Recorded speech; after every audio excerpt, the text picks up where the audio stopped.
Sud Radio, Berkov dans tous ses états.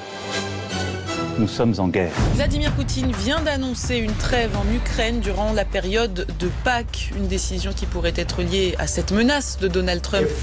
Si pour une raison ou une autre, l'une des deux parties rend les choses très difficiles, nous dirons simplement « Vous êtes fous, vous êtes des imbéciles, vous êtes des gens horribles » et nous passerons notre tour. Le pape François est décédé ce lundi de Pâques à l'âge de 88 ans. Seigneur, personne n'est pour toi étranger. Et nul n'est si loin que tu ne puisses les secourir. Eh bien oui, le pape est mort et dans une semaine, 10 jours, à la suite du conclave, Habemus Papam, nous aurons un nouveau pape. Qu'est-ce que ça signifie? De quoi parle-t-on? Le pape, oui, puissance spirituelle, bien sûr, pour des millions et des millions de catholiques à travers le monde, mais aussi puissance politique. On ne peut pas le séparer, depuis déjà des siècles, sinon des millénaires. Nous allons en parler avec Stanislas Berton, qui est entrepreneur et auteur de plusieurs livres. On l'a souvent reçu avec plaisir pour les volumes de L'Homme et la Cité. Et nous espérons avoir aussi Marie Pinsard, qui est enseignante, qui est historienne du droit canon. Et voilà, qui a été François? Comment s'inscrit-il dans l'histoire de la papauté et surtout, quels sont les enjeux à la fois religieux et surtout politiques de ce qui se passe en ce moment, y compris au Vatican. Je rappelle, c'est un État. Et puis, vous vous rappelez, il y a 2 ans, nous avons reçu ici dans l'émission Jean-Pierre Fabre-Bernadac à propos de la lettre des généraux, la fameuse lettre des généraux qui avait fait couler beaucoup d'encre. Eh bien là, ce n'est plus une lettre, c'est une résolution qui a été envoyée aux sénateurs et aux parlementaires. Des milliers de signatures et des centaines de généraux de réserve. Bien sûr, vous savez très bien que des généraux d'active et l'armée d'active, c'est la grande muette, elle n'a pas le droit de parler. Mais ils sont plusieurs dizaines, voire des centaines à avoir dit « ça ne va pas ». La conduite de la guerre en Ukraine, des relations avec l'Ukraine et la Russie, ne veut pas être du ressort uniquement du président de la République et non pas du Parlement et des parlements. Eh bien, vous allez voir, cette lettre dit beaucoup de choses et on en parle avec Jean-Pierre Fabre-Bernadac et puis évidemment Perle, Huet et Bravo. Et ensuite, en seconde partie de l'émission, un livre passionnant sur le césarisme, oui, les Césars, et les Césars par un historionome d'ailleurs, Philippe Fabry, qui va parler de ce qui s'est passé il y a des siècles, depuis les Grecs, les Romains, mais surtout, en quoi l'Amérique d'aujourd'hui peut-elle devenir un césarisme, et peut-être aussi certains pays d'Europe. Est-ce qu'on va vers de nouveaux absolutismes? Ça vous concerne directement, c'est passionnant. À tout de suite. Ici Sud Radio. Les Français parlent au français. Je n'aime pas la blanquette de veau. Je n'aime pas la blanquette de veau. Sud Radio, Berkov dans tous ses états. Il ne parlera plus place Saint-Pierre, il ne fera plus ses prières, il ne sera plus retransmis dans le monde entier. Jorge Bergoglio, le pape François, vient de mourir à l'âge de 88 ans. On va parler de son legs, on va parler de ce qui se passe au niveau du renouveau du catholicisme, en France notamment, et on le voit, et on va surtout parler des conséquences, et quelles a été effectivement les lignes rouges, les lignes rouges et les dénominateurs communs de l'itinéraire du pape François. Écoutez, à tout de suite.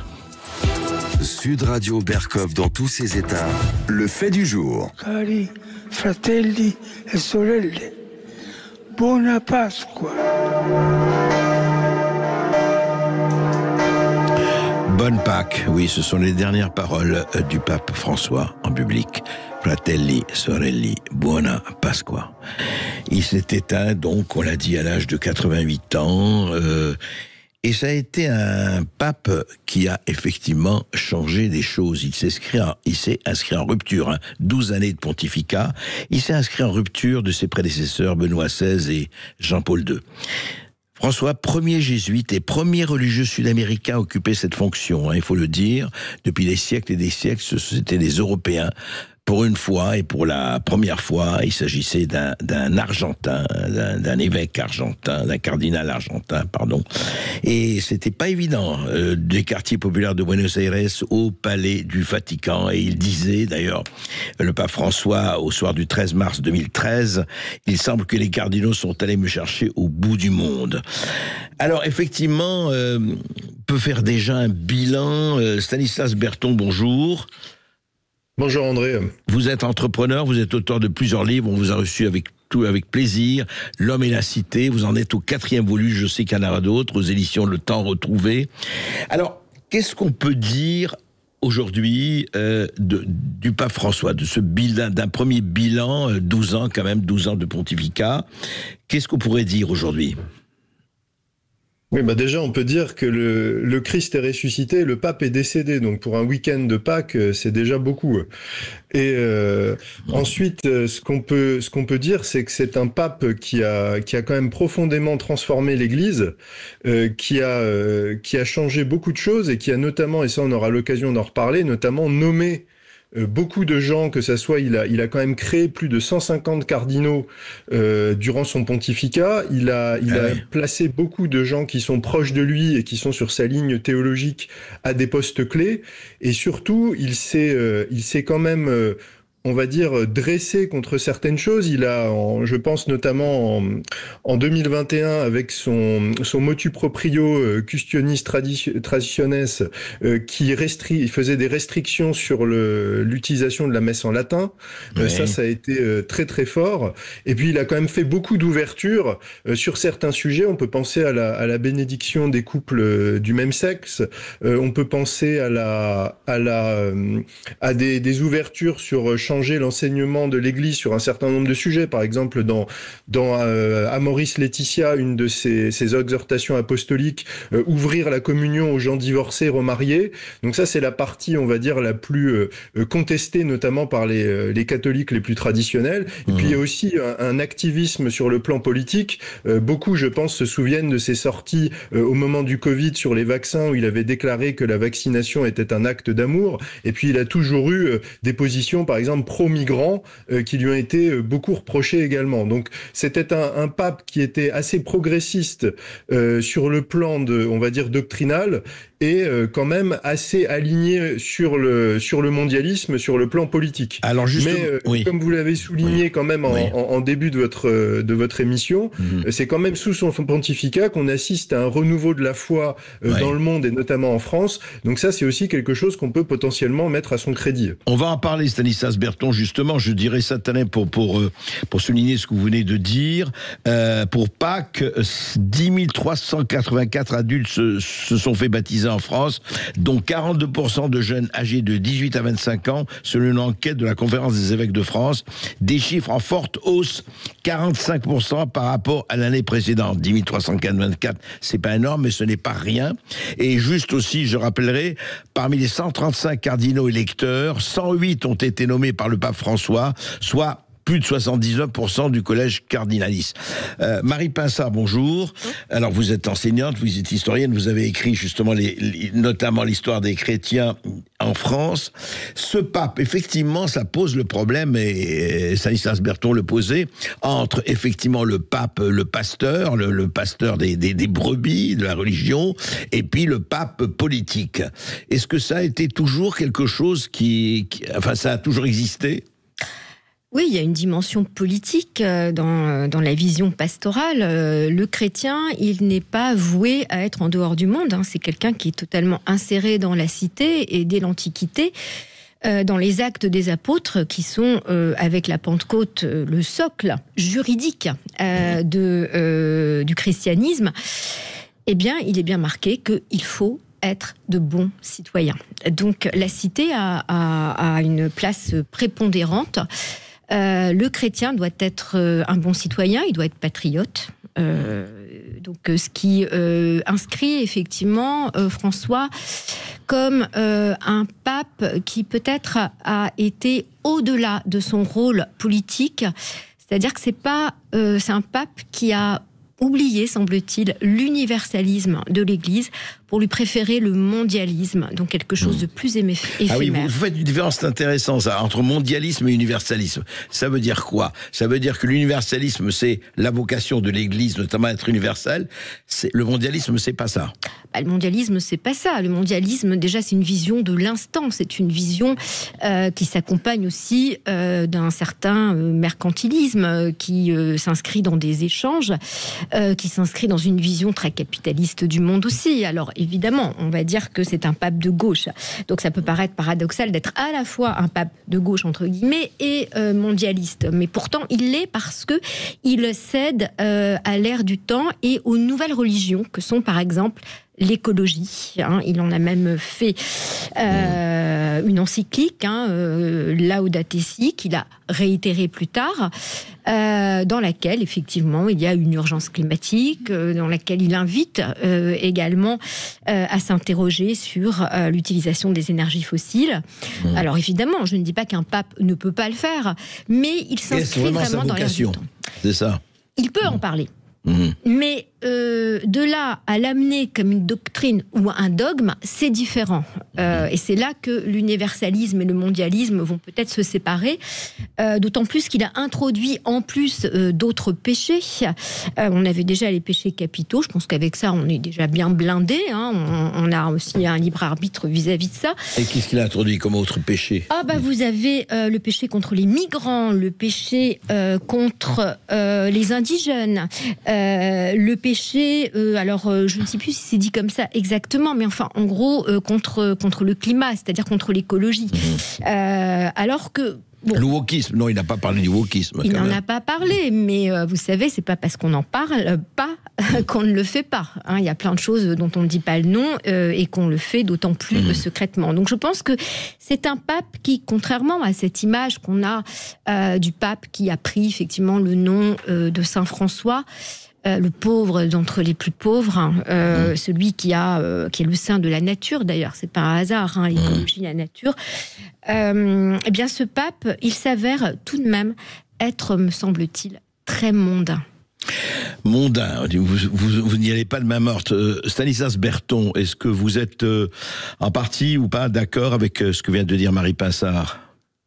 Oui, alors je la rejoins quand elle dit qu'il est surtout souvent sorti de son rôle et de sa vocation pastorale sur certains sujets. Et je voudrais préciser pour nos auditeurs, parce qu'on parle souvent de l'infaillibilité papale. Et en fait, il faut bien comprendre que quand le pape s'exprime sur certains sujets, notamment les sujets politiques, en fait, son avis n'engage que lui. Le pape a une infaillibilité qui est déjà réduite à des conditions très précises. Il faut qu'il parle ex cathedra, il faut qu'il s'exprime sur les dogmes et ce qui conduit au salut. Il faut savoir que depuis que ce dogme a été institué, depuis 1870, il y a un seul pape qui était Pie XII, qui a parlé en situation officielle d'infaillibilité papale. Donc quand le pape François parle des vaccins, des migrants, de l'écologie, et qu'il invente même des péchés, ça n'a aucune valeur, je dirais, sur le plan doctrinal. Ça ne change pas l'enseignement millénaire de l'Église. Ça n'engage que lui. Ça n'engage que lui en tant que personne privée, et ça n'engage pas le magistère de l'Église. Donc ça, c'est important de le comprendre. Et il faut préciser aussi que si le pape peut être infaillible, ça ne l'exempte pas du péché et ça ne l'exempte pas des fautes, et notamment des fautes morales. Donc il faut bien dissocier la personne privée du pape qui s'exprime de façon privée et le chef de l'Église, le successeur des apôtres, qui s'exprime sur des vérités de la foi. Il faut vraiment faire la différence, et c'est quelque chose, aujourd'hui, on a tendance à faire l'amalgame, et notre époque aide à ça, puisqu'on met tout dans le même sac et on fait plus ces nuances qui sont importantes entre la personne et sa fonction. Oui, Marie Pinsard. Alors, sur l'infaillibilité du pape, elle n'est plus d'actualité. Et on sait que, effectivement, ce qu'il y a d'important dans l'Église, et ce depuis des siècles, c'est que le pape est le premier d'entre ses pairs. C'est le premier des évêques, effectivement. C'est d'abord l'évêque de Rome. Oui. Exactement, c'est l'évêque de Rome. avant tout, et ensuite sa primauté vient de cette place à Rome. Mais les décisions de l'Église, évidemment, l'Église, ce n'est pas une dictature avec un méga-chef qui serait le pape. L'Église, ça veut dire l'ensemble des croyants. Donc c'est le dogme de l'Église, ce n'est pas le dogme du pape, et vous avez raison de le rappeler. C'est le dogme qui est pris notamment par les conciles. Donc c'est une assemblée conciliaire qui représente les évêques de toutes les régions du monde, ou en tout cas d'une grande partie, qui décide de ce dogme, et le pape en est dépendant. Alors, est-ce que, Stanislas Berton, effectivement, il y a eu incontestablement, évidemment, et vous avez raison de reparler d'infaillibilité, on voit bien, rendons l'infaillibilité où elle doit être, oui, et pas où elle ne l'est pas, effectivement. Est-ce qu'aujourd'hui, et qu'est-ce qui induit alors cette espèce de renouveau, on a parlé des baptêmes, on sent quelque chose qui bouge dans les églises et ailleurs, on va le voir bientôt, je pense, avec le pèlerinage de Chartres au moment de la Pentecôte, en juin prochain. Est-ce que quelque chose bouge vraiment? Parce qu'en même temps, il y a une sacrée déchristianisation, mais ça, c'est pas nouveau. Et qu'est-ce qui fait que ça bouge ainsi? Oui, alors bon, je vais répondre sur ça avant de laisser la parole à Madame.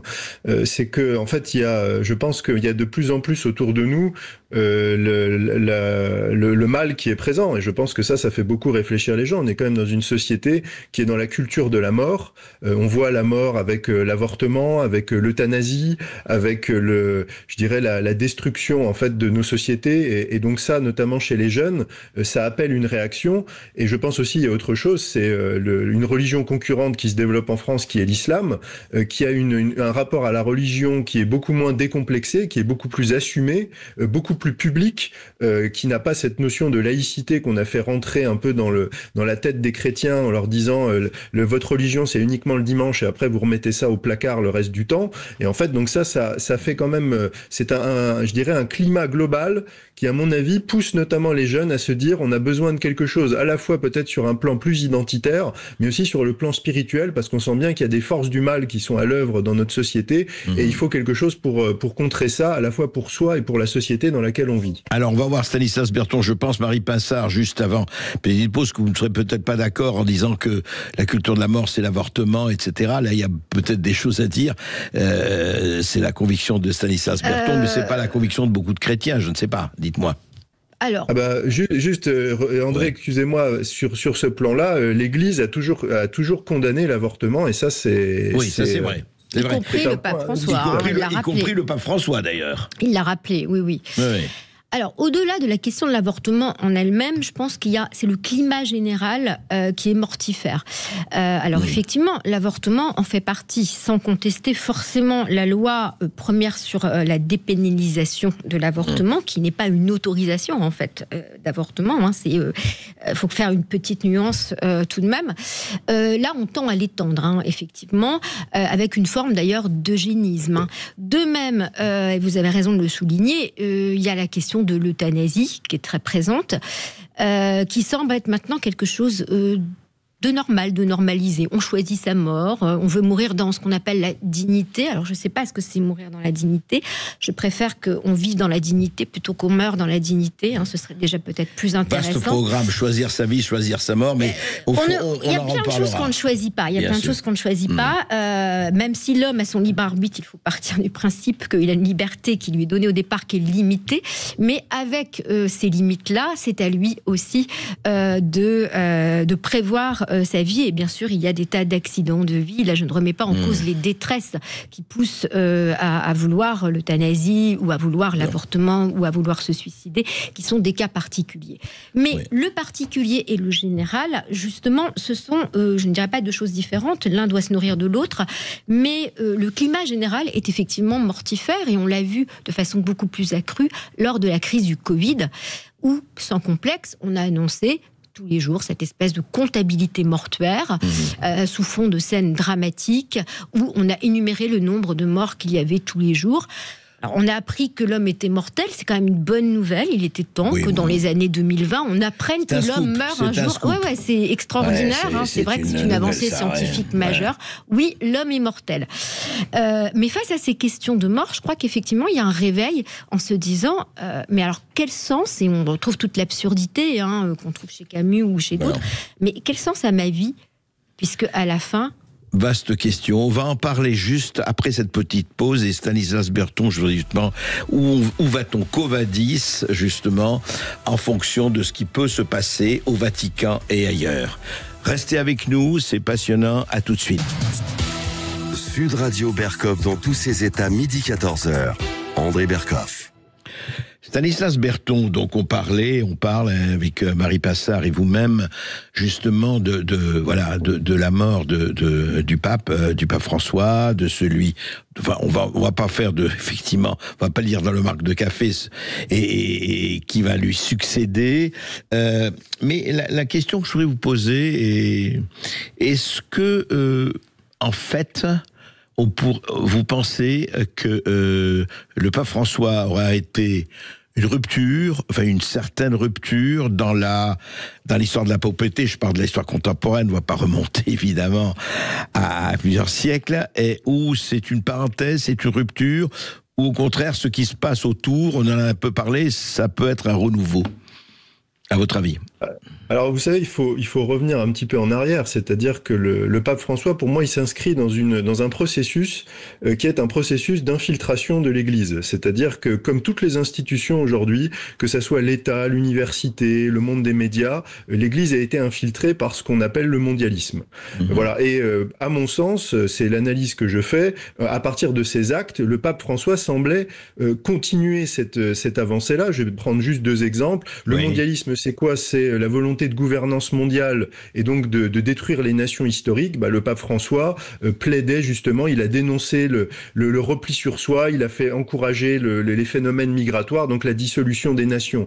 C'est aussi la volonté d'arriver à une religion mondiale, donc en fait c'est effacer toutes les différences entre les nations avec un espèce d'œcuménisme et de dire qu'en fait tous les chemins en fait conduisent vers Dieu. Et donc le pape François, sans jamais franchir non plus de ligne rouge qui aurait fait vraiment de lui un hérétique sur ce point, il a flirté avec certaines choses, donc on voit un peu cette espèce d'œcuménisme. Donc pour moi, il était en fait dans la continuité avec une accélération, mais qu'on retrouve même au niveau politique. Par exemple, je fais un parallèle qui est pas tout à fait correct, mais avec Emmanuel Macron qui continue l'œuvre de destruction de la France, mais qui l'accélère durant les années de son mandat. Donc vous voyez, pour moi, c'est cette logique-là. Et là, ce qu'on peut espérer pour l'avenir, c'est est-ce que l'Église va continuer dans cette logique-là, ou au contraire, il va y avoir là pour le coup une rupture et on va arrêter avec cette avancée de l'agenda mondialiste, mais en fait, qui consiste toujours par la stratégie des petits pas à infiltrer les institutions, à les vider de l'intérieur de leur substance pour en faire, en fait, transformer l'Église, en fait, en une espèce d'ONG parmi d'autres ONG. Et donc c'est la question qui se pose, et on verra, avec le pape, mais aussi, les changements en interne, parce qu'on se concentre beaucoup, et Madame l'avait dit très justement, il y a une espèce de papolatrie, où en fait, on se concentre toujours sur la figure du pape qui est très médiatique, mais en fait l'Église c'est une institution avec énormément de rouages, le pape ne peut pas tout, ne fait pas tout, et il y a beaucoup de gens très influents en interne, et donc il faut voir aussi si des changements se produisent sur ces postes-là. Eh bien, qui vivra verra. Marie Passard, pape parenthèse ou effectivement rupture possible? Alors, je rejoins l'interlocuteur, effectivement, ça fait partie d'un processus mondialiste qu'on voit à l'œuvre. Alors bon, je ne vais pas parler de complot, etc., mais c'est vrai qu'il y a quand même... c'est un peu le pape du en même temps. Vous évoquez Macron, mais c'est vrai que d'un côté... on bénit les couples homosexuels et puis on parle de psychiatrie quand même pour soigner les homosexuels. En même temps, c'est le pape François. Bon, c'est le Emmanuel Macron à calotte, quoi. Voilà, en quelque sorte. Ouais, écoutez, c'est une figure, on verra si elle restera ou pas. Qui, je crois, d'ailleurs, il me semble, a été élevé chez les jésuites. Hein, mais bon, je ne vais pas jeter l'anathème sur cette très éminente institution. Ne jetez pas le bébé jésuite avec l'eau du bain, c'est ça? Non. Mais juste pour vous, vous espérez en fait que un peu comme Stanislas Berton, que quand même l'église reste l'église, ou alors ramener l'église au milieu du village, si on veut parler... Ramener l'église au milieu du village. C'est véritablement ce qui est en train, je pense, de se passer comme une lame de fond. Moi, je vois pour l'heure, mais effectivement, je ne suis pas médium, je ne suis pas devin, donc je vois pour l'heure, en tout cas, François et sans doute son successeur, ça ne va pas se faire d'un coup de baguette magique, comme des parenthèses. Parce que l'Église, si on regarde alors de façon millénaire son histoire, de 2000 ans, elle a toujours su se renouveler à un moment ou à un autre. C'est-à-dire qu'il y a eu à un moment des abus, des excès, beaucoup de temporalité justement, ce côté mondain. Et puis à un moment, il y a des gens qui ont dit stop. Attendez, là, il faut faire un concile, ça va plus du tout. Et on retourne aux sources et on regarde ce qui s'est fait depuis 2000 ans et on le reproduit, pas pour le reproduire tel quel. L'Église de 2025 n'est pas évidemment... Elle est fidèle à celle... pas l'église de Grégoire, oui. Ah, Grégoire, elle est un peu l'église de Grégoire Ier, qui est un pape que j'affectionne particulièrement, qui est le pape de la modernité au VIe siècle. Mais je pense que derrière cette église, il y a une lame, qui est parfois une coquille vide, il y a une lame de fond. Et je pense que ça viendra... ça viendra, comme ça l'a souvent été, ça viendra peut-être pas forcément des papes, mais ça viendra d'une lame de fond, de l'ensemble des fidèles, puisque l'Église c'est aussi ça, qui apporteront ce renouveau peut-être nécessaire. Stanislas Berton, un dernier mot. Vous espérez aussi que ça peut passer par une lame de fond ou qu'est-ce que vous attendez aujourd'hui non pas de ce pape, mais de ce changement forcément induit par la nature, par la mort et par la vie? Moi, ce que je souhaite, c'est que l'Église soit fidèle à sa mission historique qui lui a été confiée par notre Seigneur Jésus-Christ, c'est-à-dire qu'elle sauve les âmes et qu'elle enseigne et continue à diffuser le dépôt de la foi. Et moi, en tant que catholique, j'ai une énorme espérance par rapport à ça, puisque c'est la promesse que le Christ nous a fait lui-même. Il a dit « Tu es pierre, et sur cette pierre, je bâtirai mon Église, et les portes de l'enfer ne prévaudront pas contre elle. » Donc, ça fait 2000 ans qu'on essaye de détruire l'Église.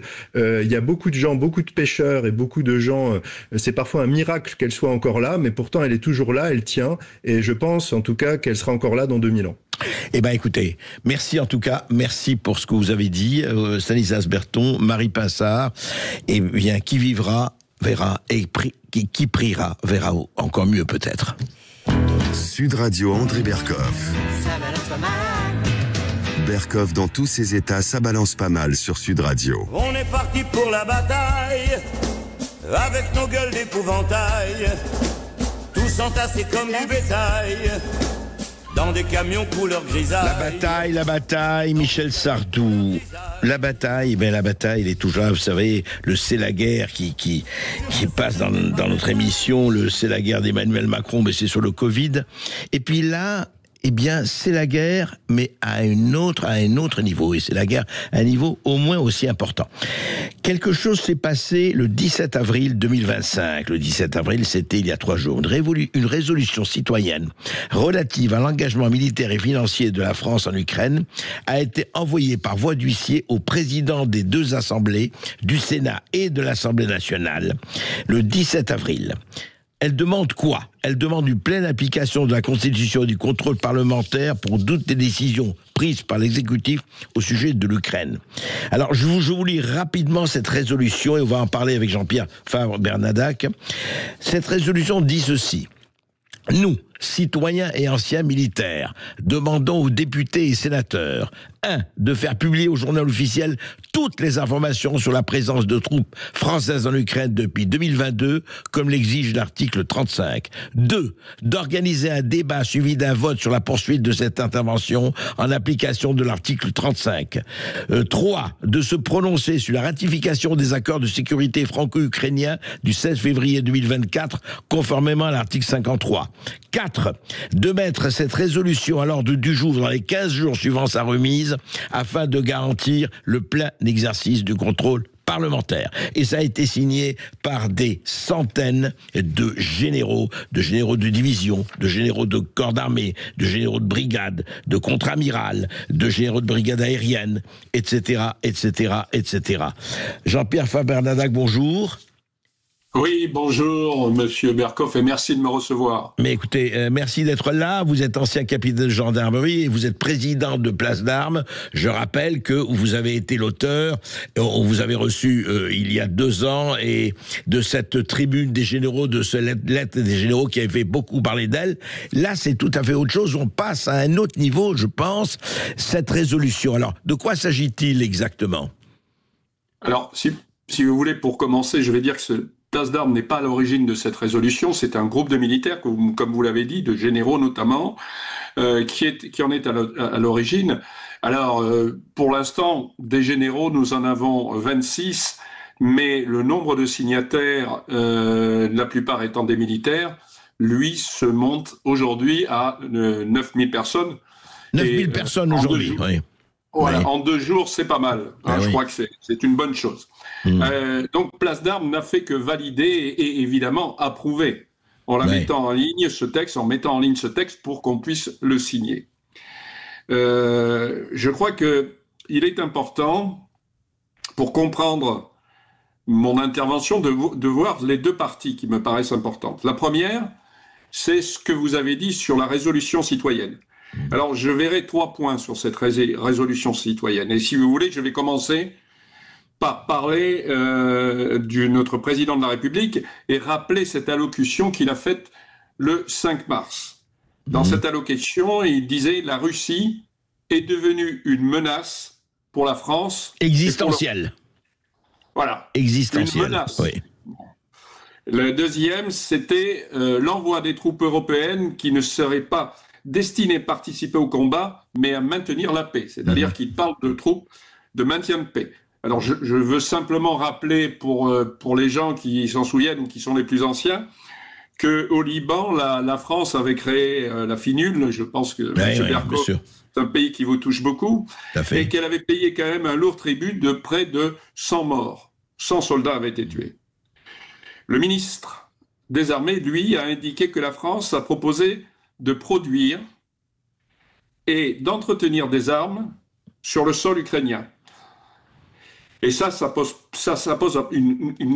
un grand problème. Ça pose un grand problème parce que aujourd'hui, on entend parler de plus en plus, alors est-ce que c'est une fable, est-ce que c'est une réalité, de troupes françaises sur le sol ukrainien. Or, ces troupes françaises sur le sol ukrainien, on n'a pas idée. Et certains nous disent, mais non, c'est pas vrai. D'autres disent, mais si, il y a des troupes françaises actuellement. Nous aimerions qu'on clarifie ceci par l'Assemblée nationale. Et ça, et le Sénat. Et le Sénat, évidemment. La deuxième, c'est une explication. Alors, vous l'avez bien dit, je vais essayer d'être assez clair. C'est un peu complexe parce qu'il y a des articles et des numéros d'articles. C'est une demande d'explication pour les traités. Parce que celui qui a été signé avec l'Ukraine doit normalement faire l'objet d'une ratification par le Parlement, c'est l'article 53. Mais en ce temps, il se trouve que le président de la République a demandé au gouvernement de faire une simple déclaration sur ce sujet devant le Parlement. Ceci, à ce moment-là, se fait sous l'article 50, alinéa 1.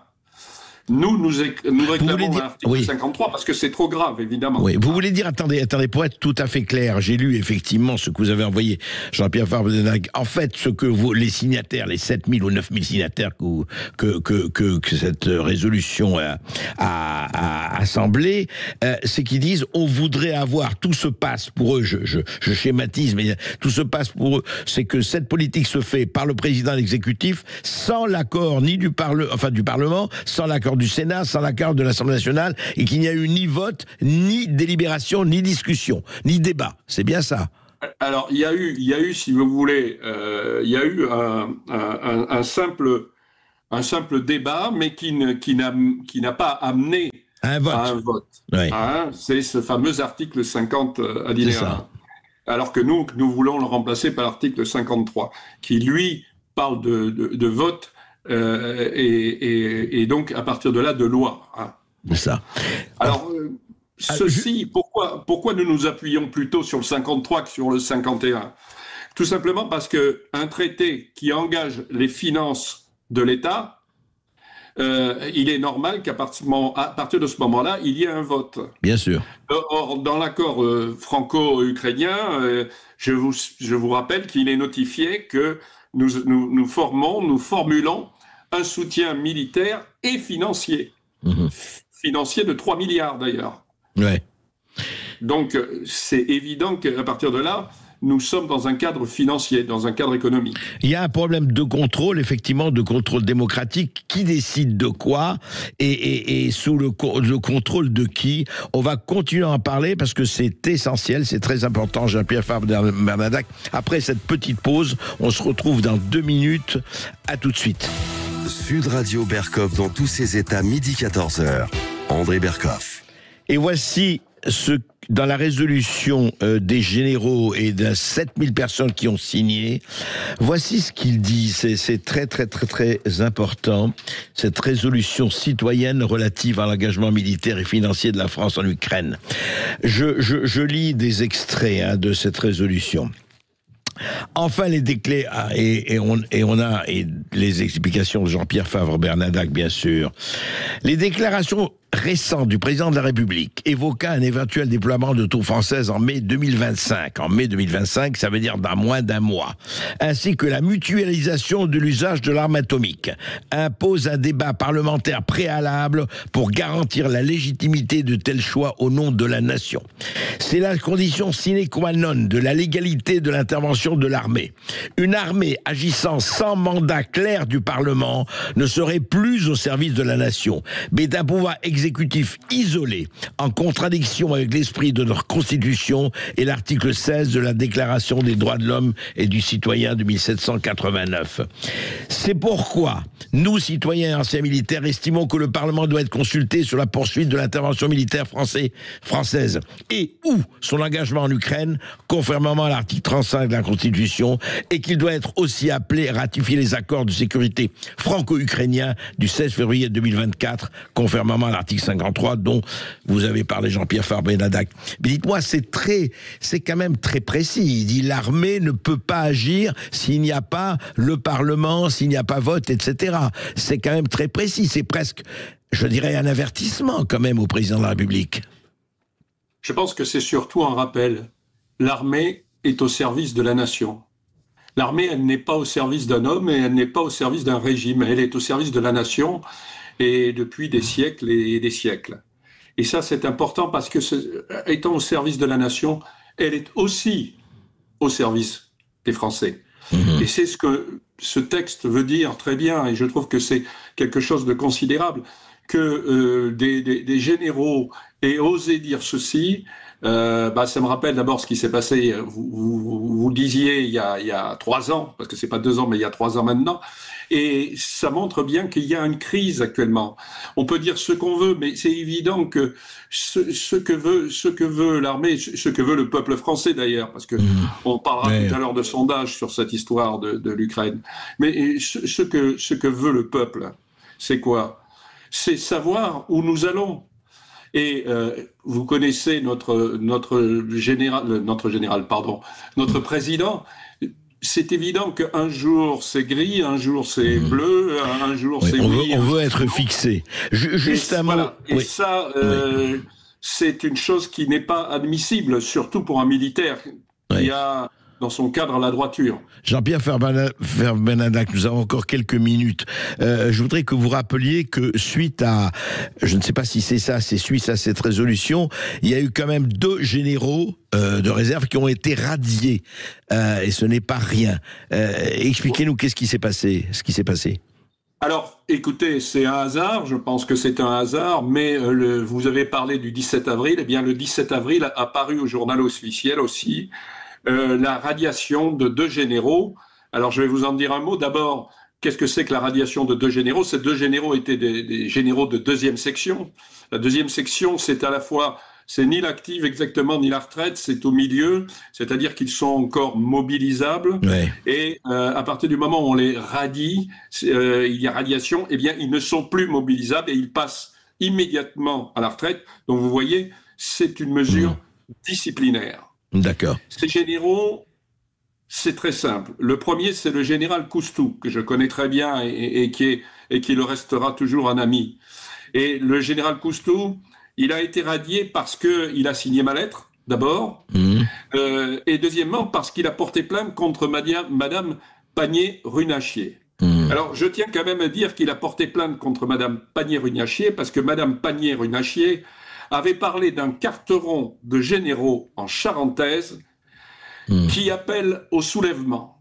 D'accord. Ça, si vous voulez, c'était quelque chose de très... que nous ne pouvions pas accepter, que lui n'a pas accepté, que moi non plus d'ailleurs, je n'accepte pas. Comprends. Et d'ailleurs, Mélenchon avait déposé une plainte contre nous et le procureur de la République avait jugé, avait dit que cette plainte... Et le second, Jean-Pierre Bernadac, parce que nous avons peu de temps. Le second, c'est le général Pellizzari. Le général Pellizzari a été radié par justement ce problème vis-à-vis de l'Ukraine, parce qu'il avait porté plainte devant la Cour de justice de la République contre M. Attal, M. Séjourné et M. Lecornu.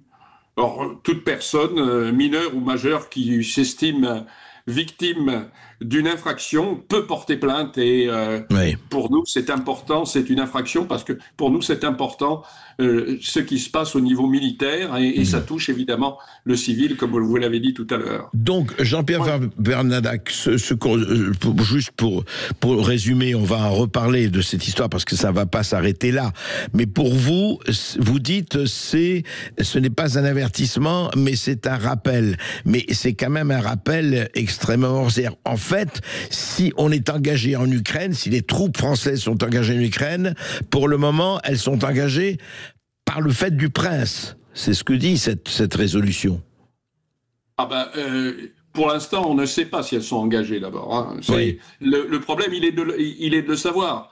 Et une fois qu'on le sait, il faudra bien que le président dise pourquoi elles sont là-bas, exactement. Et qu'il y ait débat, au Parlement. Et que, évidemment, qu'ils le disent dans un cadre légal, c'est-à-dire qu'il y ait débat. Il est évident.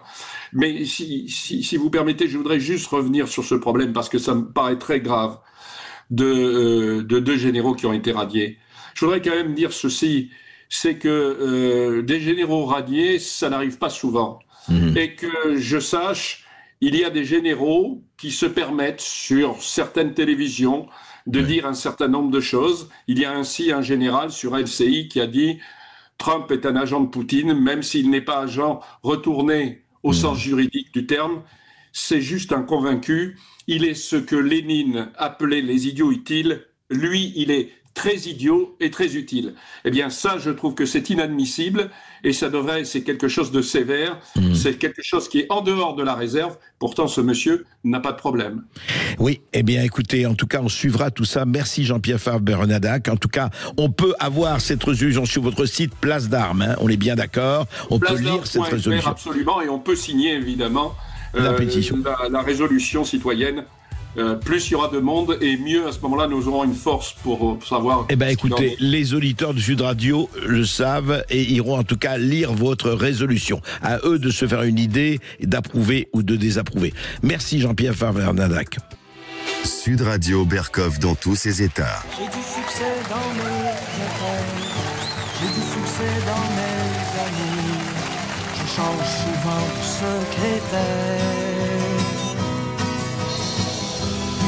J'ai mon bureau en haut d'une tour, d'où je vois la ville.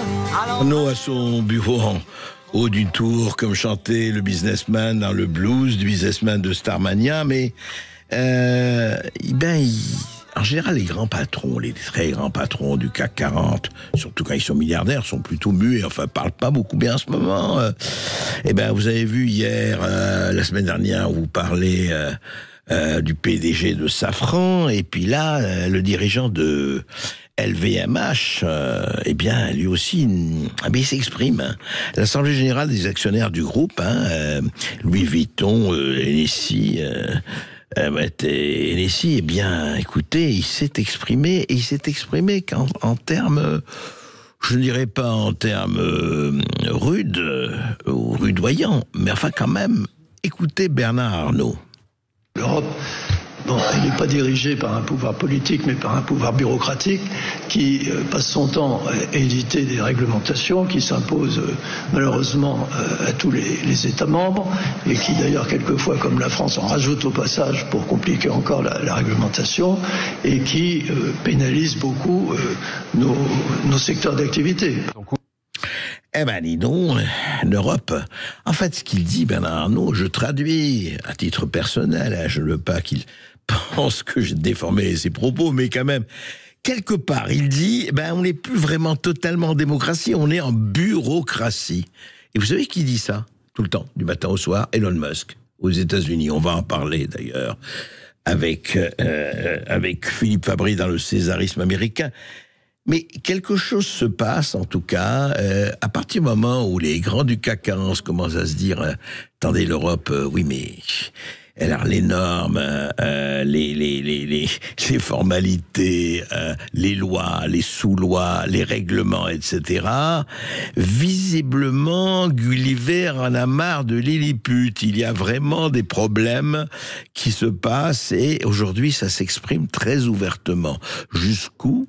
Eh bien, écoutez, on verra bien. En attendant, voilà, les patrons s'expriment, les patrons en ont ras-le-bol, pas seulement les syndicalistes et autres. Ça va mener vers où? Eh bien, qui vivra, verra. Sud Radio Berkov dans tous ses états. Le face-à-face.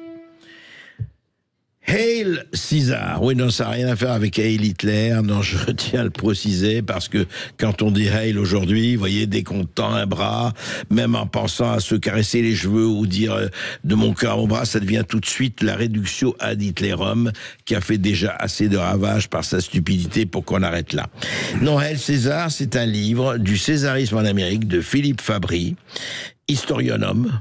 C'est ça, on peut dire historionome, on en parlera d'ailleurs, aux éditions Scripta Manent, un livre passionnant parce que c'est un livre justement où on remet non pas en cause, on remet à l'honneur, la contextualisation.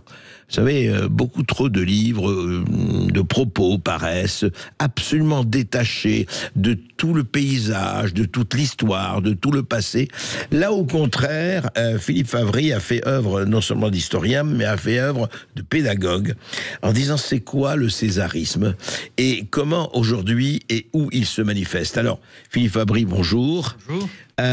Au fond, si vous aviez à définir le césarisme qui a commencé, effectivement, vous parlez dans votre livre de Rome, d'Athènes, vous parlez des statutaires, vous parlez vraiment de l'Europe d'un peu partout, et c'est passionnant parce qu'on montre les différentes manières. Mais comment pourrait-on alors caractériser le césarisme ?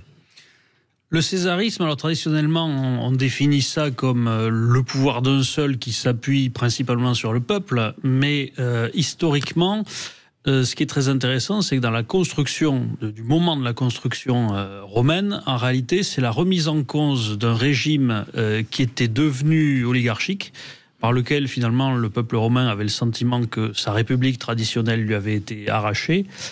Et le César, dans ce moment-là, c'est celui qui va venir prendre le pouvoir en fait à l'oligarchie. Il est souvent un oligarque lui-même d'ailleurs, il vient de la... Mais c'est quoi alors, oligarque à l'époque? Parce que, allons dans les définitions, c'est important. À l'époque, c'est quoi l'oligarque à l'époque? Alors l'oligarque, on considérera que ce sont les membres du Sénat à l'époque, c'est-à-dire ceux qui sont les très grandes fortunes, ceux qui ont le pouvoir politique collégialement à Rome. Ce sont les grands fortunés qui ont le... Voilà, et qui sont, et ça c'est important, qui sont ceux qui ont le plus bénéficié de l'expansion de l'Empire romain, puisque comme ils tiennent le pouvoir politique, c'est eux qui ont utilisé la puissance de Rome finalement, qui s'appuyait sur le peuple, mais pour s'enrichir eux-mêmes, pour accaparer des terres, des esclaves, etc. Donc eux, si vous voulez, ils appuient donc le nouveau César, enfin le César qui va être à leur remorque, ou c'est le César qui va les soumettre? Alors c'est le César qui va les soumettre, c'est ça l'idée, toute la mutation qu'il y a eu à l'époque à Rome, mais je cite un certain nombre de cas historiques, vous l'avez souligné, et le plus éclairant c'est peut-être Rome, parce que ça renvoie effectivement à cette idée-là. D'ailleurs le titre Hail Caesars, en fait c'est Ave César, mais en anglais tout simplement, c'est dans ce sens-là. Et l'idée c'est que donc le césarisme, c'est ce moment où la population va chercher à reprendre le bénéfice de l'Empire pour elle-même, et pour un certain nombre de ces catégories, en tout cas sociales, en l'arrachant d'oligarques qui avaient pris l'habitude depuis quelques décennies ou quelques siècles de tirer tous les bénéfices à eux. En fait. C'est ça un petit peu l'idée. C'est comme ça que naît cette oligarchie. Au début de l'histoire de Rome, il y a assez peu de différence entre le Sénat et la population. C'est une question de statut plus qu'autre chose. Mais les fortunes fabuleuses, elles se créent effectivement à partir du IIe siècle avant Jésus-Christ avec la mise en place de ce qu'on appelle le système latifondiaire, c'est-à-dire on prend des terres qui ont été conquises avec le sang de la population, puisque c'est le peuple qui sert dans l'armée. Bien sûr.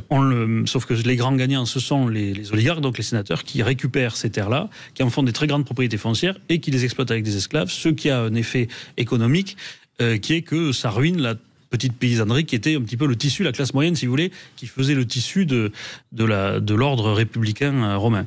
Et on voit énormément de parallèles là-dessus avec ce qui s'est passé aux États-Unis pendant tout le XXe siècle, la création de l'État américain moderne, ces grandes agences, ces oligarques aussi, et ce qu'on appelle l'establishment, en fait, traditionnellement, que Nixon en parlait déjà à l'époque. Il y avait déjà un petit peu de césarisme. Le complexe militaro-industriel, tout à fait, etc. Sur lequel alertait Eisenhower. Et très clairement, avec Donald Trump et avec lui Elon Musk, on voit émerger des figures qui, en voulant s'appuyer sur le peuple, veulent non pas tellement revenir sur l'idée d'empire américain, mais sur le fait que ce serait uniquement l'establishment qui bénéficie des fruits de cet empire. Sauf qu'ils sont, alors justement, c'est le paradoxe de toute... sauf qu'ils sont anti-establishment, c'est-à-dire l'establishment Biden et compagnie, c'est ceux qui veulent détruire aujourd'hui, avec Doge, etc. Vous en parlez, tout ça. Donc, le paradoxe, c'est quoi? C'est-à-dire qu'au fond, un peuple, enfin, visiblement, pour des raisons que vous expliquez, parce que c'est le vote populaire, cette fois-ci, qu'il a emporté pour Donald Trump, pas seulement le vote des grands électeurs. Ce peuple voulait autre chose. Il voulait quoi exactement, en fait? Ce peuple, alors il y a deux aspects. Il y a le peuple ancien qui lui regrette l'ordre passé de la République, on va dire. C'est le cas à Rome, c'est le cas aux États-Unis. C'est-à-dire, c'est tout l'aspect effectivement un petit peu, on va dire, passéiste, ou en tout cas nostalgique, sur lequel Donald Trump surfe un peu avec l'idée de faire revenir un certain nombre d'industries dans des endroits qui ont été complètement abandonnés et détruits finalement, qui sont les perdants de la mondialisation en fait. Mais de l'autre côté, il y a aussi une autre partie qui est une partie de la nouvelle population, et on l'a vu avec l'évolution du vote des minorités, notamment hispaniques, en direction de Donald Trump. Et afro-américaines et autres. Qui ne veulent plus être dans une relation de clientélisme soumis envers l'establishment, parce que c'est ça qui a été le cas pendant les 5 dernières années en grande partie. Le Parti démocrate, à travers un certain nombre de programmes sociaux, avait mis en suggestion, finalement, ces populations des minorités et considérait que c'était un électorat captif qui ne voterait que pour eux. Et c'est en train de changer parce qu'il y a aussi d'autres aspirations de ce côté-là. C'est ça, et c'est vraiment très intéressant de voir. Mais justement, vous opposez, on va en parler juste après cette petite pause, Philippe Fabry. Ce qui est très intéressant, c'est parce qu'on sent un peu partout, y compris en Europe, des appels, je ne dirais pas au despotisme éclairé, encore faut, mais enfin, il y a de cela. Alors, regardez, en Europe, on dit, mais où sont nos dirigeants? On n'a plus de dirigeants, on n'a plus rien. Et que justement, on regarde, en tout cas, une certaine partie de la population regarde presque avec envie les Trump, les Musk, les Orban, même les Xi Jinping ou les Poutine. Dieu sait, c'est encore autre chose. Mais il y a ce côté-là. Et qu'est-ce que ça traduit, justement, par rapport à ce que vous dites dans votre livre, que vraiment je recommande, parce que c'est un livre qui met vraiment en perspective au vrai sens du terme. On se retrouve juste après cette petite pause. 0826 300 300 si vous voulez poser des questions à Philippe Fabry. Sud Radio Berkov dans tous ses états, midi 14h. André Berkov. Et avec Philippe Fabry, Hail César, le césarisme en Amérique, et peut-être pas tellement le césarisme en Amérique seulement, on va parler aussi évidemment de l'Europe, la France, de chez nous, mais je voudrais revenir à la manière dont vous parlez de cela, c'est-à-dire qu'au fond, vous dites qu'il y a évidemment dans le monde, on l'a vu, et puis c'est très intéressant, tous les exemples, encore une fois, je reviens là-dessus, parce que c'est très rare qu'on ait comme ça des exemples historiques, que ce soit en Hollande, à Venise, évidemment à Rome ou ailleurs.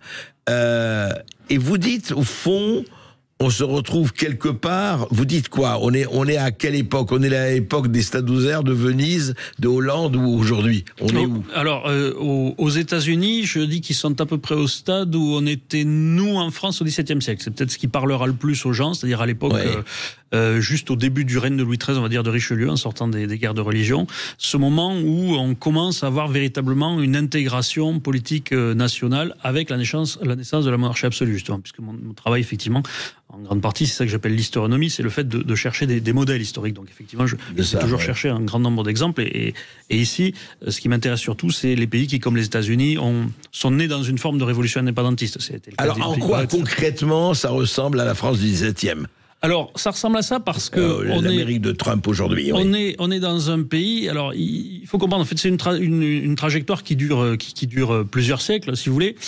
Si on compte, en fait, quand les États-Unis naissent, ils naissent à la fin du XVIIIe siècle avec l'indépendance. Ils ont un pouvoir central qui est quasiment inexistant. Et là, on se retrouve. C'est l'équivalent de ce qui était en France l'avènement du Capet, c'est-à-dire avec une monarchie qui est pratiquement ectoplasmique et où l'essentiel du pouvoir est détenu par les grands féodaux, ce qui chez nous, ou ce qui est aux États-Unis, étaient les États fédérés.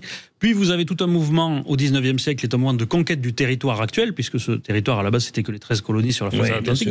Tout ce territoire a été conquis, et ça correspond un petit peu à ce qui s'est passé au XIIe, XIIIe, XIVe siècle, c'est-à-dire la conquête du territoire national par la monarchie. On peut comparer la guerre de sécession, par exemple, à ce qu'a fait Philippe Auguste, c'est-à-dire la réunion de l'ensemble des possessions du territoire. Par la guerre. Par la guerre, exactement. La guerre de sécession, c'est ça. Et la guerre de sécession, c'est aussi une façon d'écraser les pouvoirs inférieurs qui étaient les pouvoirs des États, justement. De dire, celui qui commande, c'est l'État fédéral, c'est pas les États.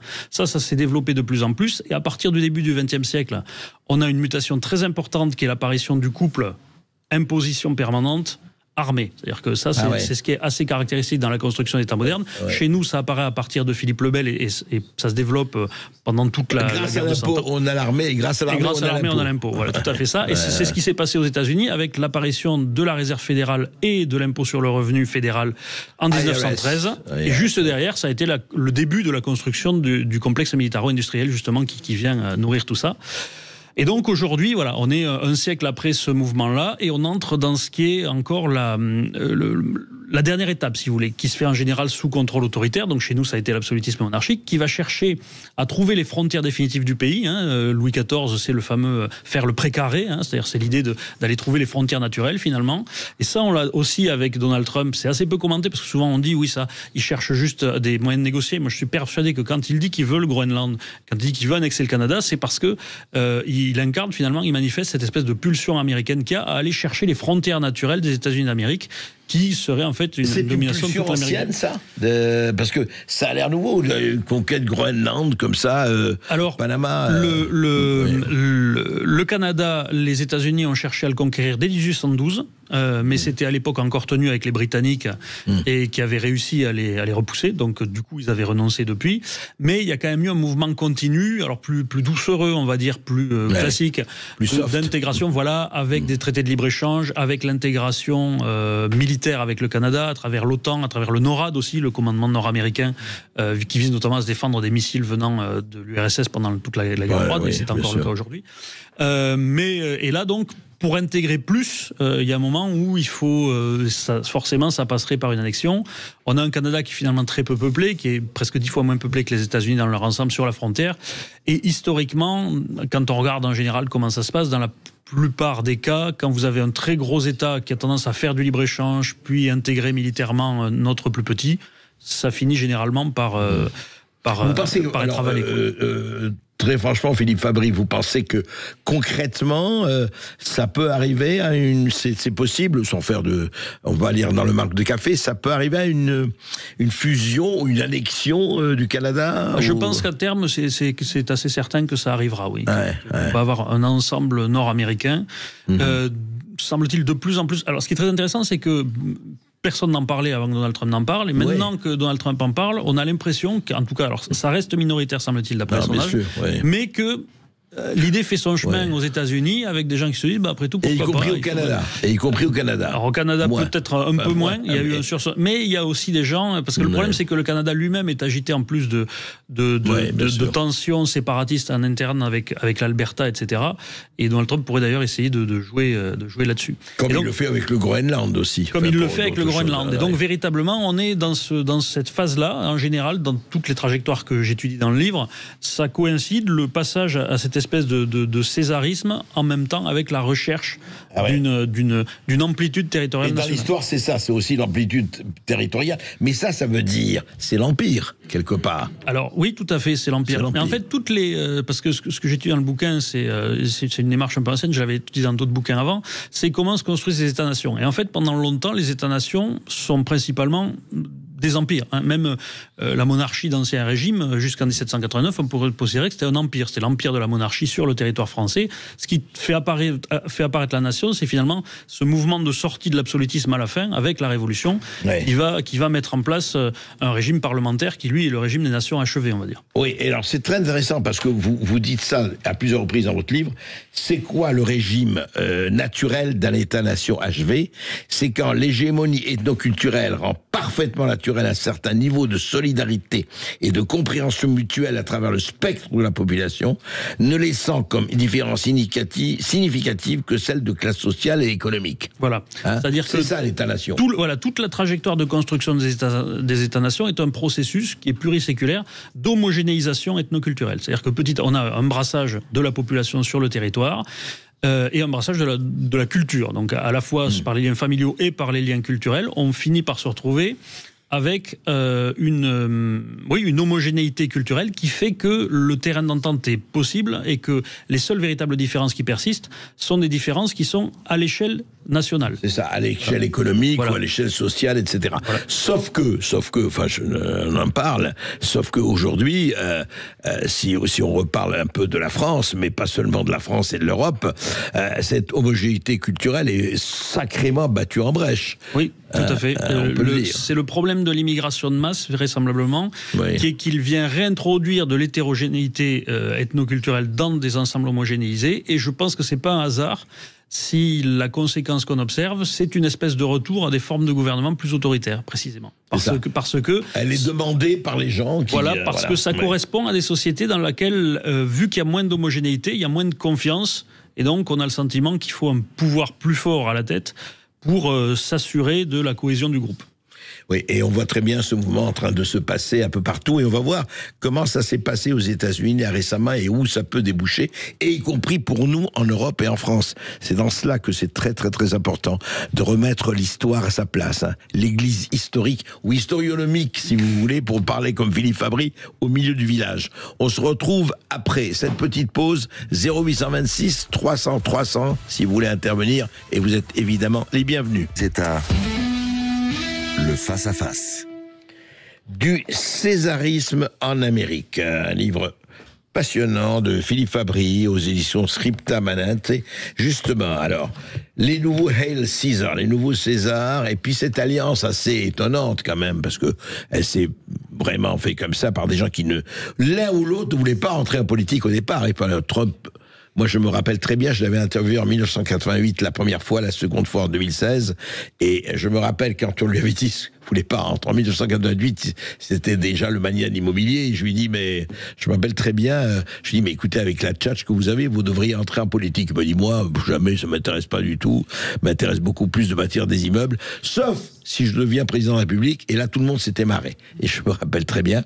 Et puis Musk qui, lui, pensait entre SpaceX et tout cela, il a bâti son empire, c'est 400 milliards de dollars, et puis il entre avec Trump pour pas du tout justement des raisons d'argent et tout ça, au contraire, mais pour dire attends, il y a quelque chose qui se passe, et c'est intéressant parce que ce que dit Musk justement, il dit moi, je suis rentré, il le dit, et je crois que peux pas dire qu'il n'est pas sincère là-dessus. Je suis rentré parce que je voudrais pas que l'Amérique devienne un parti unique. Et quand il a vu avec Doge les extraordinaires, alors nous en France on est des anges par rapport à ça, sur le plan on vote sans carte d'identité, une corruption hallucinante, des achats incroyables, des corruptions formidables. Alors c'est quoi cette alliance dans le césarisme? C'est quoi cette alliance Trump-Musk, Philippe Fabry? Alors, il y a quelque chose de très intéressant autour de Musk et surtout, je pense qu'il faut l'étendre un peu parce que il y a une chose à laquelle on n'a pas assez prêté attention, c'est la rapidité avec laquelle, lors de la réélection de Donald Trump, tous les géants de la tech, en fait, sont venus ployer le genou d'une certaine manière devant Donald Trump. C'est-à-dire Zuckerberg est venu, Bezos est venu. Et je pense que ça dit quelque chose aussi sur l'ordre interne économique américain parce que dans l'économie américaine, finalement, Musk, Bezos, Zuckerberg, ce sont en fait des nouveaux venus. Ils sont là depuis 20 ans. Ils n'existaient pas avant. À peine. Et donc, ce ne sont pas, à proprement parler, des membres de l'oligarchie traditionnelle. Ce sont véritablement des petits nouveaux qui peuvent bénéficier de changements structurels à l'échelle de l'État.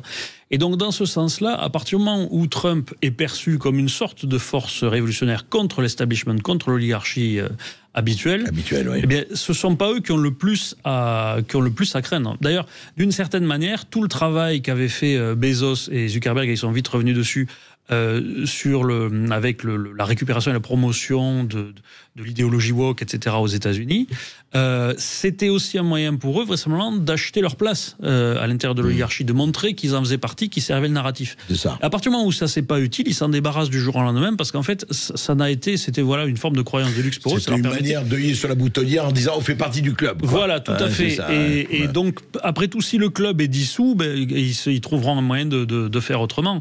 Et ça, c'est extrêmement intéressant. Alors qu'inversement, des vieux membres, on va dire, de l'oligarchie traditionnelle, mais qui étaient plutôt côté républicain, je pense à Mitt Romney, je pense à Dick Cheney, naturellement, le pétrolier ancien vice-président, eux, ils ont soutenu Kamala Harris. C'est-à-dire, ils ont basculé, donc on a une recomposition totale. Les républicains, les rhinos, républicains in name only. Voilà, et qui en fait étaient de vrais oligarques, avec Dick Cheney, qui avait fait un spot de campagne pendant la campagne de Donald Trump, expliquant que Donald Trump était le grand danger pour la République. Alors ça, j'ai trouvé ça très intéressant. Il n'a pas dit qu'il était un danger pour la démocratie américaine, lui. Il a dit qu'il était un danger pour la République américaine. Ce qui, à mon avis, dit quelque chose. De la part d'un oligarque de Dick Cheney, ça avait un sens. C'est-à-dire que c'est un danger pour l'oligarchie américaine. Et donc, alors, et cette alliance Musk-Trump, est-ce que c'est quelque chose qu'on connaît un peu dans l'histoire ou c'est un inédit? Non, ça arrive régulièrement dans ce genre de cas. On sait que à Rome, par exemple, il y a eu les fameux triumvirats, c'est-à-dire le fait que des hommes comme ça s'associent d'une manière assez informelle et en dehors des structures institutionnelles habituelles pour faire un petit peu une carrière commune et essayer de remanier la cité, de remanier la République. On se souviendra encore une fois de Pompée, César et Crassus. Très intéressant d'ailleurs, Pompée, César et Crassus, qui était le premier triumvirat à Rome. Pompée, c'était la vieille gloire véritablement politique, solidement installée. Vous aviez Crassus, qui était l'homme le plus riche du monde, et vous aviez César, qui lui était le jeune avocat ambitieux. Et avec Vance, Musk et Trump, on est assez proche de ça. Toujours intéressant de voir les comparaisons. Et en fait, mais justement, et puis ce qui est intéressant, vous dites, c'est en dehors, par exemple, Doge, le département de l'efficacité du gouvernement, parce qui fait un travail incroyable en ce moment. Bon, c'est effectivement, ce n'est pas gouvernemental. Enfin, c'est à côté. C'est pas gouvernemental, c'est à côté. Ça, c'est assez classique de ce genre de mutation politique. Et je prends un exemple qui est celui de la République de Venise, où il y a tout d'un coup le Conseil des 10 qui est apparu, qui, comme le Doge, était censé être quelque chose de très très temporaire. C'était pour éviter un danger imminent pour la République, et qui en fait a gouverné finalement Venise pendant 500 ans. L'intérêt, ce que je trouve très intéressant, c'est peu souligné à propos du Doge, c'est que quelle est la légitimité de cet organe? À la base, l'idée, c'est de dire que cet organe doit au fond contrôler les finances de l'État pour venir voir où est-ce qu'il y a des choses qui sont surdépensées. Or, normalement... Il y a du gaspillage, il y a n'importe quoi. Or, normalement, ça c'est le boulot du Congrès. Vérifier les dépenses de l'État, c'est le travail de la représentation nationale, et c'est d'une certaine manière parce que l'impression que ce travail n'est pas fait, et quand on voit effectivement les gaspillages qui sont trouvés, qui n'avaient pas été par milliers de milliards, par trillions de dollars, donc tous ces gaspillages, ça montre, c'est assez typique de la mutation absolutiste, dans le sens où finalement c'est l'exécutif américain, puisque le Doge dépend de la présidence. C'est l'exécutif américain qui récupère ce qui est normalement une fonction du Congrès. Donc ça, c'est effectivement très très important à voir. C'est que ça risque d'avoir des conséquences qui pourraient effectivement finir par être assez négatives sur l'équilibre des pouvoirs aux États-Unis. Oui, c'est-à-dire que ça prend un pouvoir énorme et effectivement qui peut jouer. Voilà. Je dirais qu'il y a un risque autoritaire et même peut-être une certitude autoritaire d'ailleurs aux États-Unis à moyen terme. Je suis pas sûr que ça arrivera sous Donald Trump, mais dans les décennies qui viennent, c'est clairement dans ce sens-là que va. Alors c'est pas que ça peut arriver, je pense que ça va arriver. On va vers ça. Oui, sauf que pour le moment, on voit bien que c'est assez compliqué parce qu'on voyait, regardez, dans le transfert des criminels, en tout cas des délinquants du M713, les narcotrafiquants, etc., vénézuéliens ou salvadoriens ou autres, il y a des juges américains qui s'opposent. Et donc même pour Trump, c'est compliqué. Alors tout à fait, c'est assez classique. Ça fait penser justement à la fronde parlementaire, ce qui est à l'aube de la naissance de l'absolutisme en France, c'est-à-dire dans l'enfance de Louis XIV, cette fronde des parlements qui sont les juges et qui veulent contrôler le gouvernement royal. Et c'est parce que cette fronde a été brisée qu'ensuite le pouvoir monarchique a pu triompher. Et on voit ça dans absolument tous les cas. Et donc effectivement, il y a encore ce contre-pouvoir, mais il y a derrière ça une théorie très importante de droit constitutionnel américain, qui est la théorie de l'exécutif unitaire. C'est l'idée qu'en fait, le président américain a un pouvoir absolu sur l'exécutif. C'est-à-dire qu'il n'y a pas de contrôle du législatif sur l'exécutif et que le président fait ce qu'il veut et que même le président peut se substituer à tous les agents qu'il a nommés lui-même. Donc, la Constitution lui donne la Constitution. Alors, il y a une interprétation qui peut le donner. Le truc, c'est que cette interprétation de la Constitution monte et devient dominante dans les dernières décennies. C'était déjà le cas. Il y a eu des avancées considérables là-dessus. D'ailleurs, Biden s'en est servi énormément. Sous Obama, sous Biden, voilà. Et ça, très clairement, on aurait tort en Europe de croire que c'est lié à la personnalité de Donald Trump. C'est véritablement une lame de fond institutionnelle et juridique aux États-Unis qui met tout ce pouvoir entre les mains. Alors, entre les mains de Donald Trump, c'est flamboyant avec le côté grande gueule, etc. Mais au fond, c'est assez linéaire depuis 30 ou 40 ans. Oui, mais c'est très intéressant. Et puis ce qui est très intéressant, je le dis aux auditeurs, c'est que vous, Philippe Abri, à chaque fois, vous remettez des exemples, que ce soit du XIIIe siècle français ou du XVIe siècle. Et c'est toujours intéressant de voir que l'humain joue là-dessus et ça continue très très fortement. En fait, cette espèce de va-et-vient entre ce qui est État-nation, on en a parlé, mais je suis très frappé par quelque chose. Je voudrais vous lire, dans votre livre également, vous dites ceci, on reparle de l'État-nation. Et j'ai été très frappé par un paragraphe de votre livre qui dit ceci.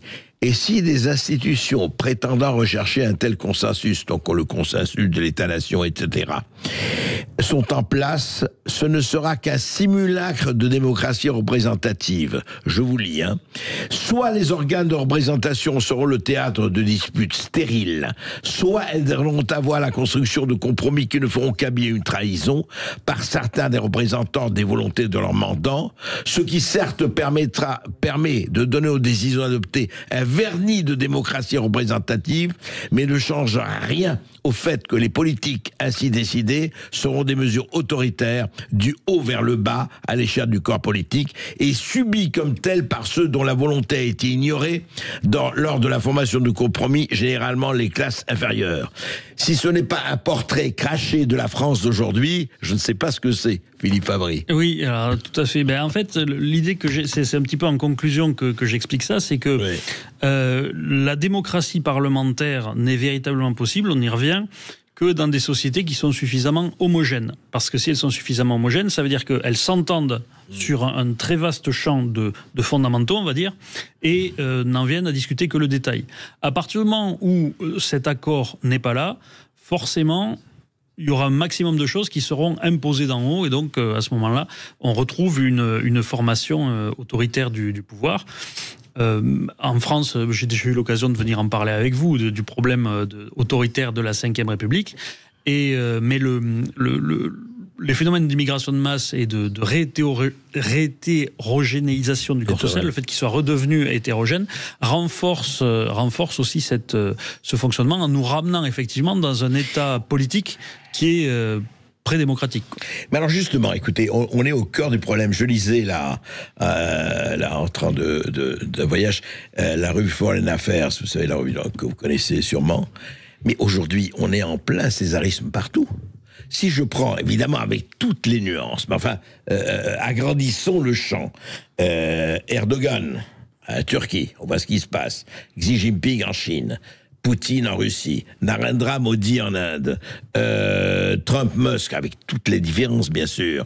Mais je veux dire qu'on a l'impression que tout se passe comme si, dites-moi si on a l'impression que, en tout cas, une bonne partie du monde s'oriente autour de gouvernements représentés par des incarnations très précises qui disent, voilà, nous c'est Russie d'abord, Inde d'abord, Chine d'abord, Amérique d'abord, etc., Make India Great Again et compagnie, et autour, encore une fois, de leaders qui sont là, et on a l'impression que c'est en tout cas une très grande tentation qui se passe aussi en Europe. Mais sauf qu'en Europe, les leaders qui incarnent cela, on les voit pas, en tout cas pour le moment. Alors, je dirais que c'est vrai, mais qu'il faut faire attention, parce que le césarisme n'est pas le même partout. Comme je l'explique dans le bouquin, le césarisme, c'est ce que j'appelle la phase absolutiste, c'est-à-dire celle qui termine une construction d'État-nation.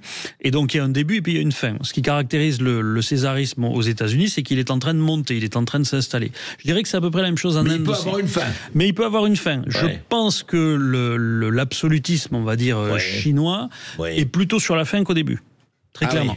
Oui. On n'est pas sur une fondation de ce genre. On est plutôt sur la fin là.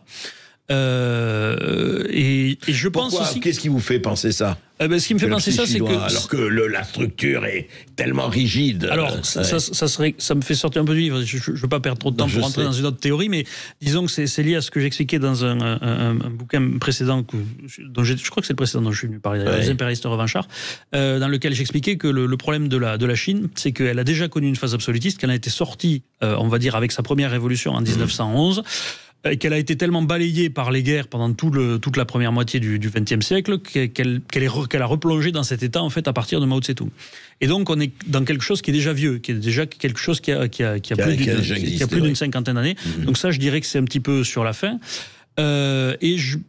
L'Europe, ça aussi j'avais eu l'occasion de venir en parler. Je pense que l'Europe, on est aussi sur la fin d'une forme de régime similaire. C'est-à-dire que en Europe, on a commencé à construire cette unité de la nation de ce qui correspondrait à une nation européenne. Je ne sais pas si elle accouchera et si elle se terminera ou si ça avortera.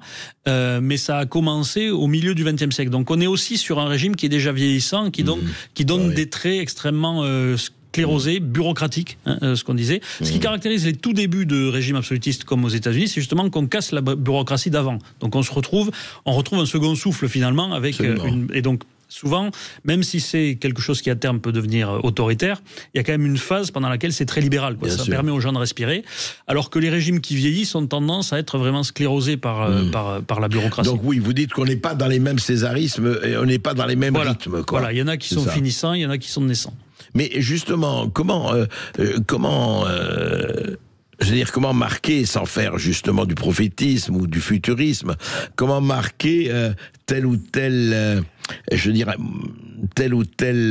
déclin ou tel changement. Par exemple, c'est intéressant que depuis 20 ans, Poutine et Medvedev, Poutine est là depuis maintenant 25 ans, pratiquement, depuis pratiquement 2000, on est en 2025. Xi Jinping, il a succédé à qui vous savez. Là, on a quand même des choses assez installées. Est-ce que, par exemple, par rapport à l'Amérique, des gens comme, je dis ça parce que c'est lié, des gens Milley, je parlais d'incarnation. Milley, c'est très intéressant, cette espèce de libéralisme total, qu'on peut appeler libertarien ou populiste, tout ce que vous voulez, mais peu importe les étiquettes. Il y a quelque chose qui se passe là. Je voudrais que vous me disiez, comment ça s'articule tout cela, si vous voulez, si articulation il y a. Alors, l'articulation qu'il y a, en fait, ce que moi j'explique dans ce livre et dans les autres d'ailleurs, c'est que on a à peu près la même trajectoire qui se produit partout, en fonction des entités politiques, et que l'essentiel en fait des grandes césures finalement historiques, ça correspond à des moments où soit tout un tas de pays arrivent au même stade en même temps, par exemple, la Seconde Guerre mondiale, l'espace entre la Première et la Seconde Guerre mondiale, c'est ça. C'est-à-dire qu'il y a tout un tas de pays qui ont commencé ce que j'appelle leur révolution nationale, c'est-à-dire la fin de leur ancien régime et le début du processus qui va aboutir à une démocratie parlementaire. Entre la Première et la Seconde Guerre mondiale. Entre la Première et la Seconde Guerre mondiale, d'où cette impression que ça a explosé de partout, mais en fait, c'est parce que tout un tas de pays étaient arrivés à maturité, alors que les premiers de cordée, on va dire, l'Angleterre, la France avaient fait ça un petit peu de leur côté au XVIIe, au XVIIIe siècle. Donc, et aujourd'hui, c'est quoi les premiers? Qui sont les premiers de cordée aujourd'hui par rapport à... Alors, c'est toujours les premiers de cordée à l'époque, mais disons que on n'est pas du tout sur les mêmes schémas, par exemple, sur la Chine et sur la Russie. La Russie, on est typiquement dans ce que j'appelle un impérialiste revanchard, c'est-à-dire quelque chose qui arrive, qui remet de l'ordre pendant un temps aux sorties d'une révolution, parce qu'il y a une révolution qui a commencé en Russie en 1991, alors qu'inversement, la Chine est un régime, je disais, qui est vieillissant. Et je pense qu'à l'échelle européenne, on est plutôt dans le cadre de ce genre de régime vieillissant aussi, ce qui veut dire qu'on risque, dans les 10 ans qui viennent, de voir aussi bien la Chine que l'Europe d'ailleurs, mais aussi par exemple l'Iran, être des régimes, connaître des phénomènes de type révolutionnaire. Ouais. Oui, c'est très intéressant. En fait, c'est les phases qui sont très intéressantes et le rythme des phases. On va continuer à en parler juste après cette petite pause. À tout de suite. Sud Radio Berkov dans tous ses états, midi 14h. André Berkov. Et nous parcourons toujours... l'univers historionomique de Philippe Fabry. C'est très intéressant parce que, encore une fois, je le répète et je le redirai, il nous donne cette espèce de perspective en parlant aussi bien de l'Europe du XIIIe siècle, de la France du XIVe, de Rome, de l'Empire Meiji au Japon ou autre. Et on montre vraiment qu'il y a des conduites comme ça qui sont là, qui arrivent à maturité, qui tombent et qui reviennent d'une autre façon. Et je voudrais qu'on parle, Philippe Fabry, c'est vraiment passionnant ce que vous dites sur le clientélisme politique. On connaît ça, le clientélisme politique. Et vous dites ceci, on le retrouve dans ces systèmes de fidélité personnelle à l'égard d'un patron, selon des chaînes d'allégeance, ce que l'on a déjà observé précédemment dans le système de clientélisme romain. Ce qui est bien, c'est que vos comparaisons, vous les prenez il y a 3000 ans, donc on est tranquille.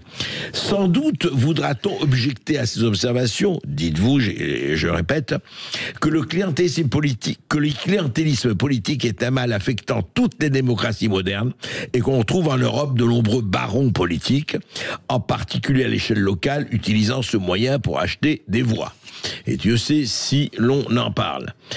Et vous ajoutez, il n'est pas question de nier la permanence d'un mécanisme si fondamental du comportement humain dans la sphère politique, mais de pointer la différence dans l'architecture du régime.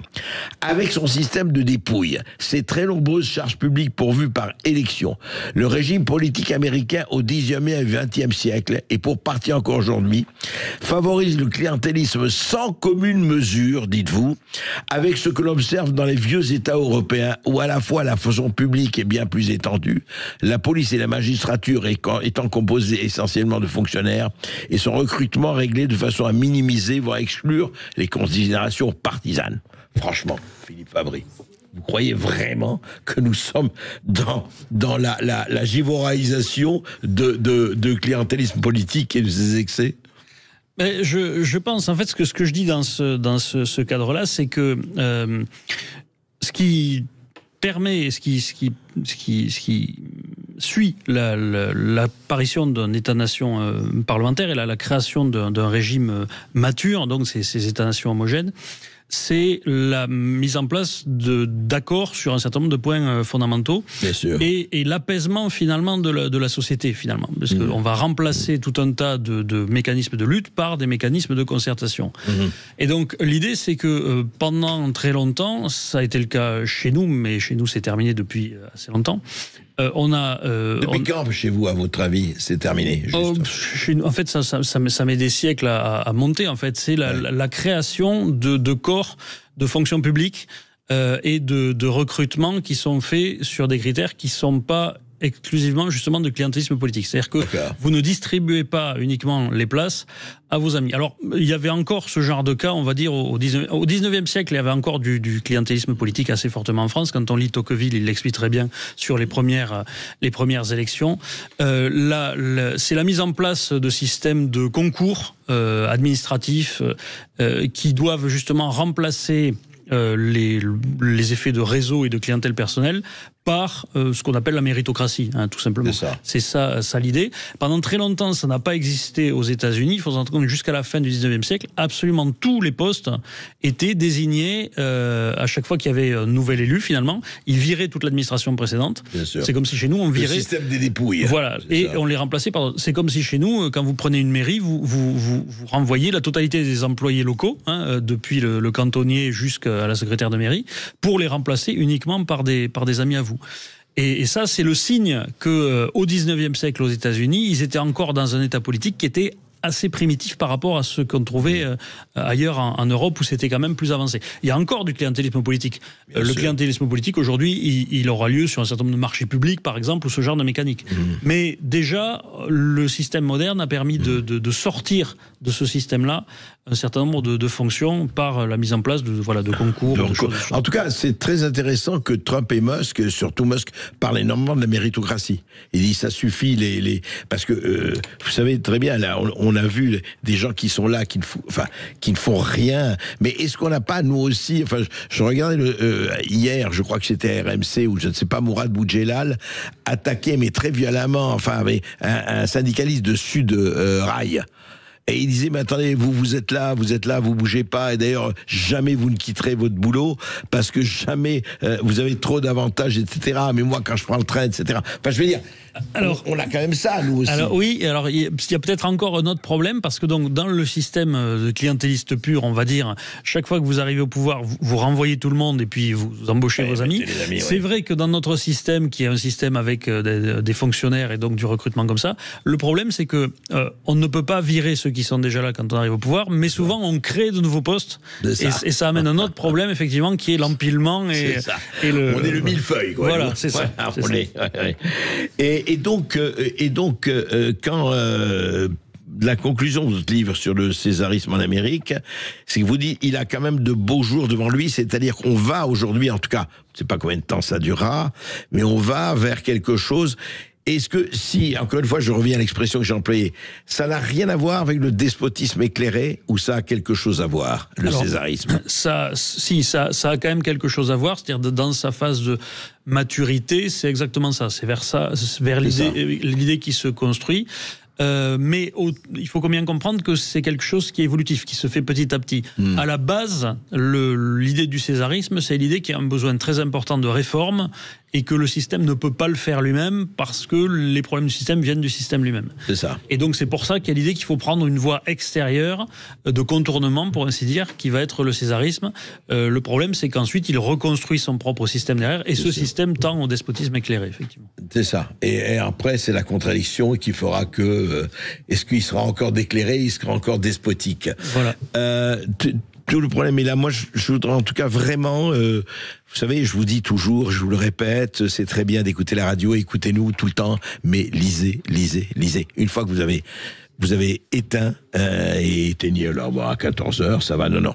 Écoutez Brigitte Lahaie aussi, bien sûr, mais lisez. La chose la plus importante, ce sont les livres. Encore une fois, ne l'oublions jamais. Vous lisez sur tablette ou ailleurs, aucune importance. Prenez le temps du temps long. Parce que si vous n'avez pas le temps du temps long, nous, on essaie de transmettre ça. Après, prenez Haïl César, ouvrez-le, il vous ouvrira. Merci Philippe Fabry. Merci André Berkoff. Comme l'a dit Sud Radio. Sud Radio. Parlons vrai. Parlons vrai. Sud Radio. Parlons vrai. Pour une meilleure compréhension,